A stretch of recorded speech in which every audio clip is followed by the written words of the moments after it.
നമസ്കാരം. പുതിയൊരു വീഡിയോയിലേക്ക് സ്വാഗതം.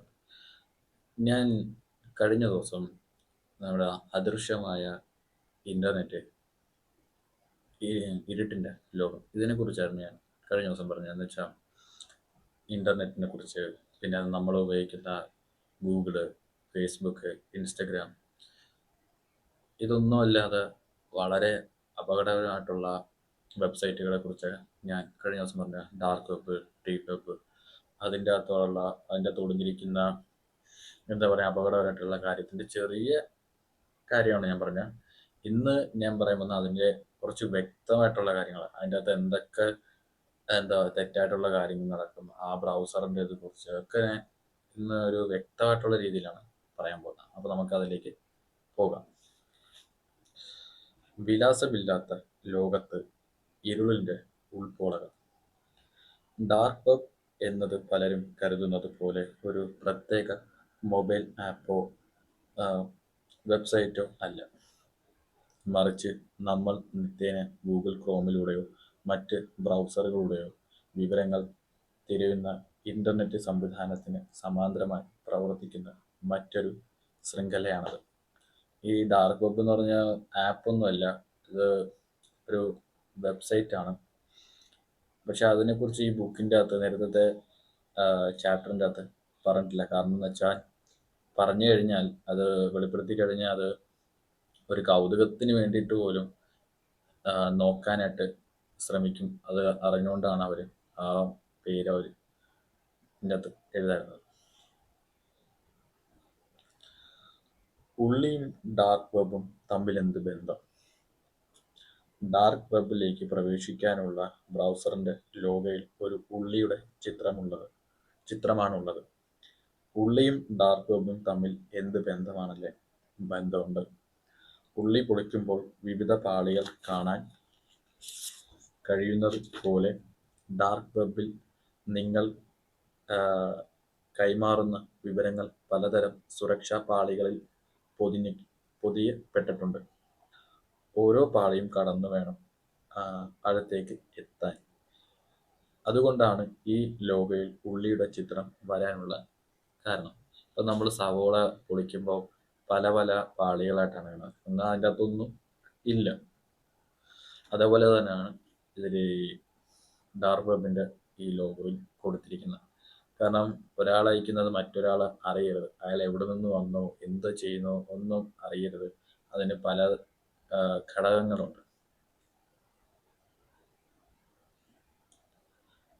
എന്നാൽ ഡാർക്ക് വെബിലേക്കുള്ള ബ്രൗസറിന്റെ കാര്യം അങ്ങനെയല്ല. നിങ്ങൾ ഒരു സെർച്ച് നടത്തിയാൽ ആ വിവരം ലോകത്തിന്റെ പല ഭാഗങ്ങളിലുള്ള 3 വ്യത്യസ്ത സർവേറുകളുടെ പാളികളാണ് കടന്നു പോകുന്നത്. ആദ്യത്തെ സർവേറിന് നിങ്ങൾ ആരാണെന്ന് അറിയാം, പക്ഷേ നിങ്ങൾ എന്ത് വിവരമാണ് തിരയുന്നതെന്ന് അറിയില്ല.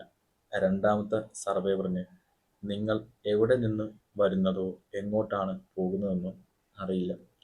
മൂന്നാമത്തെ സർവൈവർ വിവരങ്ങൾ ലക്ഷ്യസ്ഥാനത്ത് എത്തിക്കുന്നു. അപ്പം ഇതിനകത്ത് ഞാൻ നേരത്തെ പറഞ്ഞ 3 ഘടകങ്ങളുണ്ട്, 3 സ്റ്റെപ്പുകളുണ്ട്. അത് നമ്മൾ ആരാണെന്ന് അറിഞ്ഞാലും നമ്മൾ എന്താണ് തിരക്കുന്നതെന്ന് അറിയത്തില്ല. അതുപോലെ നമ്മൾ എങ്ങോട്ടാണ് വന്നതോ എങ്ങോട്ടാണ് പോകുന്നതെന്ന് അറിയില്ല. മൂന്നാമത്തെ സ്റ്റെപ്പ് നമുക്ക് വേണ്ട കാര്യം ലഭിക്കുന്നു. ഇപ്പം നമുക്ക് ആവശ്യമുള്ള ഇപ്പം ഈ ക്വസ്റ്റ്യൻ പേപ്പേഴ്സിൻ്റെ ഇതുണ്ടല്ലോ, നമ്മളിപ്പോൾ ഒരു കാര്യം നമ്മളിപ്പോൾ പരീക്ഷ സമയത്തേക്ക് ക്വസ്റ്റ്യൻ പേപ്പർ ഗൂഗിൾ സെർച്ചൊക്കെ ചെയ്യുക, അതുപോലുള്ള ആവശ്യമുള്ള കാര്യങ്ങൾ അതിൻ്റെ അകത്ത് കിട്ടും. എന്നാൽ അതിന് ഒരു അപകടവും ഒളിഞ്ഞിരിപ്പുണ്ട്. എന്തൊരു നേട്ടത്തിനും കോട്ടം ഉണ്ടാവും, ഏതൊരു നല്ലതിനും ഒരു അപകടം ഉണ്ടാവും. അതേപോലെ ഇതിൻ്റെ അകത്ത് ഒരുപാട് അപകടങ്ങൾ കൂടിയിട്ടുണ്ട്. പക്ഷെ അതാരും അറിയുന്നില്ല. അതറിയാതെയാണ് ഇതിലേക്ക് വന്നു കഴിഞ്ഞാൽ ഇതിൽ നിന്നും ഇറങ്ങാനായിട്ട് മനസ്സും തോന്നത്തില്ല, അവരായിട്ട് സമ്മതിക്കത്തുമില്ല. അതാണ് ഇതിൻ്റെ ഒരു പ്രത്യേകത. ഡാർക്ക് വെബിന്റെ സുരക്ഷാ പാളികളിലും കുറ്റവാളികൾ അറിയാതെ തന്നെ ചില അടയാളങ്ങൾ ബാക്കി വെക്കാറുണ്ട്. ഈ ചെറിയ സൂചനകൾ വെച്ച് FBI, ഇന്റർപോൾ തുടങ്ങിയ ഏജൻസികൾ വലിയ ക്രിമിനൽ സംഘടനകളും തകർത്തിട്ടുണ്ട്. ലോകത്തെ വിറപ്പിച്ച സിൽക്ക് റോഡ് പോലുള്ള സൈറ്റുകൾ പൂട്ടിച്ചതും അതിൻ്റെ ഉടമകളെ പിടികൂടിയതിനും ഇതിന് ഉദാഹരണമാണ്. ഇപ്പം സാധാരണ നമ്മളിപ്പം കൊലപാതകങ്ങൾ ചെയ്താലും എന്ത് ചെയ്താലും നമ്മൾ പോലും അറിയാതെ ഒരു തെളിവ് വയ്ക്കും. അതൊരു എന്താ പറയുക, സാധാരണമായിട്ടുള്ളൊരു കാര്യമാണ്. അതുപോലെ തന്നെ ഇതിൻ്റെ അകത്തുള്ള ഹാക്കർമാർ എന്ത് കുറ്റം ചെയ്താലും ഒരു ചെറിയൊരു അടയാളം അവരതിൻ്റെ അകത്ത് വെച്ചിട്ടേ അവർ പോകത്തുള്ളൂ. അങ്ങനെ അതാണ് അതിൻ്റെ ഒരു നിയമം. അതും എല്ലായിടത്തും അങ്ങനെ തന്നെയാണ്.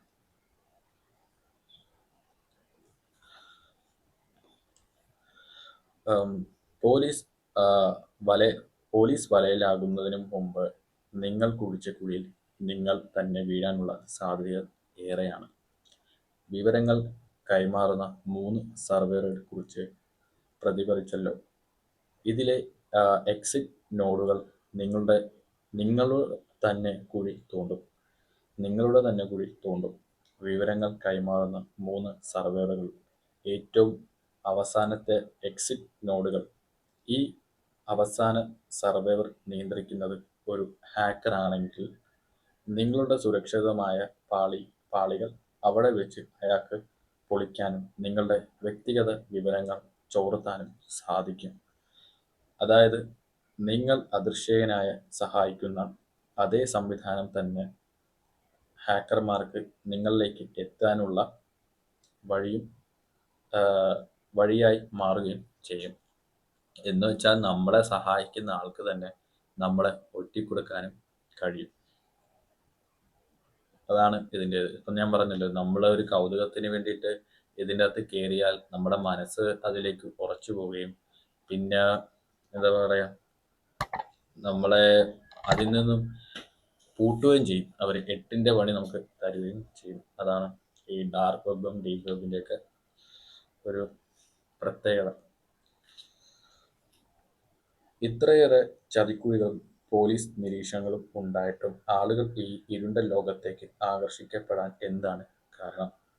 ശരിയാണ്, ഇത്രയും ഇപ്പം നമ്മൾ എന്ത് തെറ്റ് ചെയ്താലും അത് ഒരു നാൾ പിടിക്കപ്പെടും. എന്നിട്ടും നമ്മൾ തെറ്റുകൾ ചെയ്യുന്നുണ്ട്. അതാണ് കാരണം. ഈ നിരോധിക്കപ്പെട്ട മയക്കുമരുന്നുകൾ, വ്യാജ പാസ്പോർട്ടുകൾ, ആയുധങ്ങൾ എന്നിവ ആരും അറിയാതെ സ്വന്തമാക്കാം എന്ന ആഗ്രഹത്തിലാണ് പലരും ഡാർക്ക് വെബിലേക്ക് എത്തുന്നത്. സൈബർ ലോകത്ത് പണിക്കാരനായ ഹാക്കിംഗ് ടീമുകൾ മോഷ്ടിച്ച ബാങ്ക് വിവരങ്ങളും നേടാൻ എത്തുന്ന ഹാക്കർമാരുണ്ട്. മറ്റു ചിലരാകട്ടെ വെറും കൗതുകം കൊണ്ട് മാത്രം ഈ വാതിൽ തുറക്കുന്നവർ ആണ്. എന്നാൽ ഈ കൗതുകം നിങ്ങൾ എത്തിക്കുന്നത് ലോകത്തിലെ ഏറ്റവും ക്രൂരമായ വിപണിയിലേക്കാണ്. കേവലം ഡാറ്റകൾക്കും വ്യാജ കാർഡുകൾക്കും അപ്പുറം ഡാർക്ക് വെബിലെ വിപണി കച്ചവടത്തിന് വയ്ക്കുന്ന മറ്റു പലതുമുണ്ട്.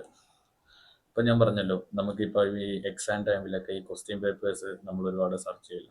അതുപോലെ തന്നെ വ്യാജ പാസ്പോർട്ടുകൾ, മറ്റ് സർട്ടിഫിക്കറ്റ്സ്, പിന്നെ അതുപോലെ തന്നെ മറ്റ് ബാങ്ക് ഡോക്യുമെൻറ്റ്സ്, കാർഡുകൾ, ATM കാർഡ്, പാൻ കാർഡ്, അതുപോലെ പിന്നെ ഈ പറയല്ലോ മയക്കുമരുന്ന്, ആയുധങ്ങൾ, അതുപോലുള്ള ഇല്ലീഗലായിട്ടുള്ള കാര്യങ്ങൾക്ക് വേണ്ടിയിട്ടാണ് ഈ ഡാർക്ക് വെബ് ഉപയോഗിക്കുന്നുണ്ട്. ഒരു വിഭാഗം അങ്ങനെ ഉപയോഗിക്കുന്നുണ്ട്. രണ്ടാമത് ഞാൻ നേരത്തെ പറഞ്ഞല്ലോ, ഈ വെബ്സൈറ്റിൻ്റെ പേര് ഇതിൻ്റെ അകത്ത് വെളിപ്പെടുത്തി കഴിഞ്ഞാൽ ഒരു കൗതുകത്തിന് വേണ്ടിയിട്ട് ഇത് നോക്കുന്നവരുണ്ട്.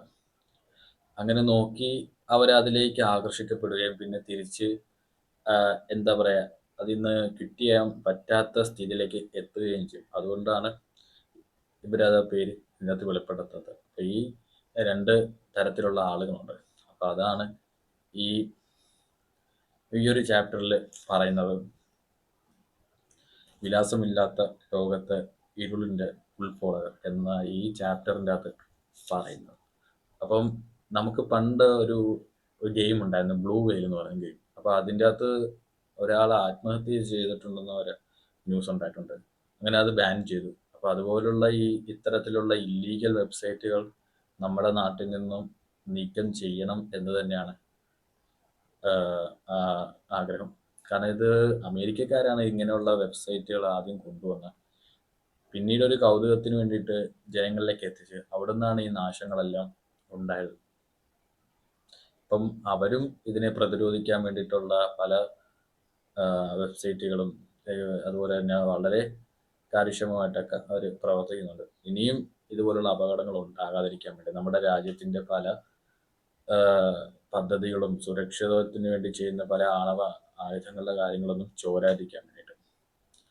അപ്പം എല്ലാവർക്കും ഈ വിലാസമില്ലാത്ത ലോകത്തിലെ ഇരുണ്ട കോളകൾ എന്നുള്ള ഈ ടോപ്പിക്ക് നിങ്ങൾക്ക് ഇഷ്ടപ്പെട്ടെന്ന് ഞാൻ വിശ്വസിക്കുകയാണ്. ഞാൻ നിങ്ങൾക്ക് ഇത് എന്താ പറയുക, ഇത് ഞാൻ വായിക്കുന്നതുകൊണ്ട് നിങ്ങളിലേക്കും കുറച്ചും കൂടെ ഒന്ന് എത്തിക്കാൻ വേണ്ടിയിട്ടാണ് ഞാൻ ശ്രമിക്കുന്നത്. കാരണം ബുക്ക് വായിക്കുന്നതിനേക്കാൾ കൂടുതലും എല്ലാവരും, ഞാൻ ഉൾപ്പെടെയാണെങ്കിൽ പോലും ഈ ഇൻ്റർനെറ്റിനെയാണ് ആശ്രയിക്കുന്നത്. അപ്പം കുറച്ച് എന്താ പറയുക, ഈ വായിച്ച് കിട്ടിയ ഒരു മെസ്സേജ് അറിവ് നിങ്ങളിലേക്ക് ഞാൻ എത്തിക്കുന്നതാണ് ചെയ്യുന്നത്. അപ്പോൾ നിങ്ങൾക്ക് ഇത് ഇഷ്ടപ്പെട്ടെങ്കിൽ എന്നെ സപ്പോർട്ട് ചെയ്യുക. അപ്പം അടുത്ത ദിവസം നമുക്ക് ഇതിൻ്റെ വേറെ ചാപ്റ്ററും വിശദീകരണമായിട്ട് നമുക്ക് വരാം. അതുവരെ ബൈ.